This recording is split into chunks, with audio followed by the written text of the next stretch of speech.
Hello everyone and welcome back to World of Tanks. Today we have some tier 10 action.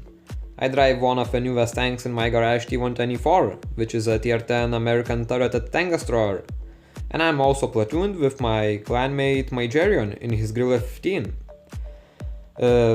I got this tank really only 2 weeks ago or something like that, and I have to say the start for me with this tank was pretty tough, because it's a completely different tank from the T30.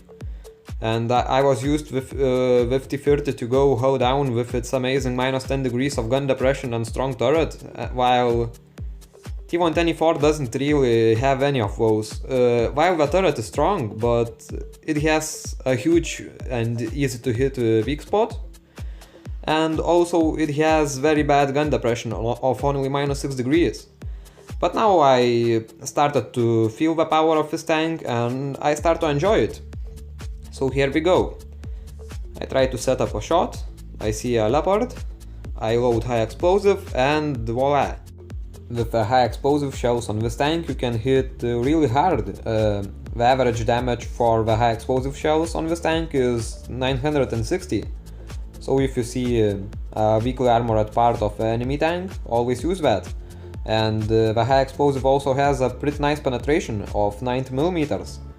So it's definitely a thing you must use if you want to drive your tier 10 tank destroyers.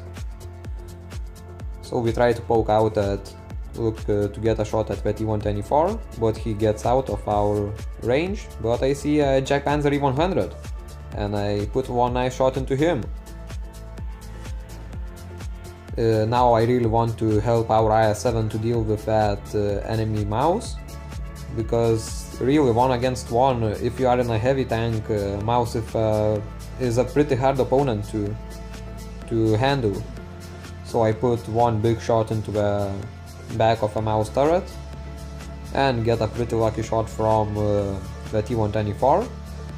But as I said, this turret even from the sides is not too bad on the T110E4, but it's not the turret you want to go hold down and be absolutely safe, because you simply can't with this turret. It has a huge weak spot, and if your enemies decide to fire some heat shells at you, like let's say over 300mm of penetration, your turret can be penned like, I don't know, butter, because it's not angled or something. It pretty much relies on the thickness, and that's not very good.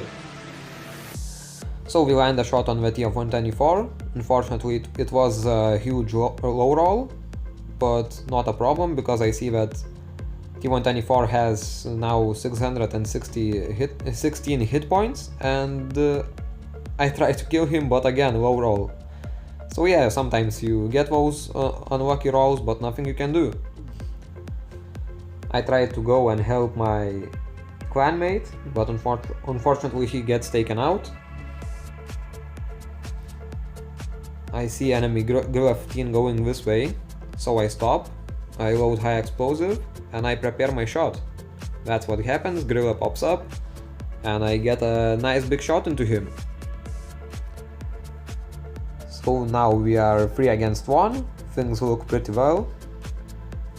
I try to chase that 140 to get some nice shots into him, to get more damage, because at this point I know that I did pretty good amount of damage in this battle, so I'm going for an ace here simply. So I try to land a high explosive shell into the Object 140's back, but at the moment he angles his tank pretty well, and my shot only splashes, which is not very good, but still not the worst thing. At least we did some damage. I know here that I can't catch up with the Object 140, so I simply go to cap. And I also tell my teammates to do that, because you don't really want to stay alone with a T110E4 when you know that enemy medium is somewhere near, because this tank can be flanked very easily. It doesn't have a fully traversable turret, only 90 degrees to the left and right. So what I'm doing here is I'm staying in the cap, but I'm trying to get my tank as close to the building as possible to simply prevent Object 140 from flanking me. So we try to tell some jokes here. And I'm an idiot. While I'm typing types, Object 140 just comes and puts shot into me. But nothing you can do. At least we put one back into him. And I simply try to stay as close to the building, but no need to, as we simply finish 140. So a really good game. As you can see, 7100 damage, Master Badge, Confederate Medal and Sniper Medal with 2 kills. And to be fair, while I was playing this game I didn't expect it to be that much damage. I expected, okay, something around 6000, but it turned out to be a lot more. And also our clanmate Nigerian did an amazing job of doing 3600 damage, so we did a combined platoon damage of 10,800, so that's a complete carry, and I don't know, one of the best carries with my clanmate or simply toonmate I ever had. So yeah, and doing 7,000 or more damage is really not very usual. I had, let's say, maybe like 5 or 6 games in my entire World of Tanks Blitz career where I did more than 7,000 damage, and yeah, that's something nice to also capture and record. So yeah guys, thank you for watching. I hope you stay tuned for another videos on my channel. And as always, see you in my next video, and bye!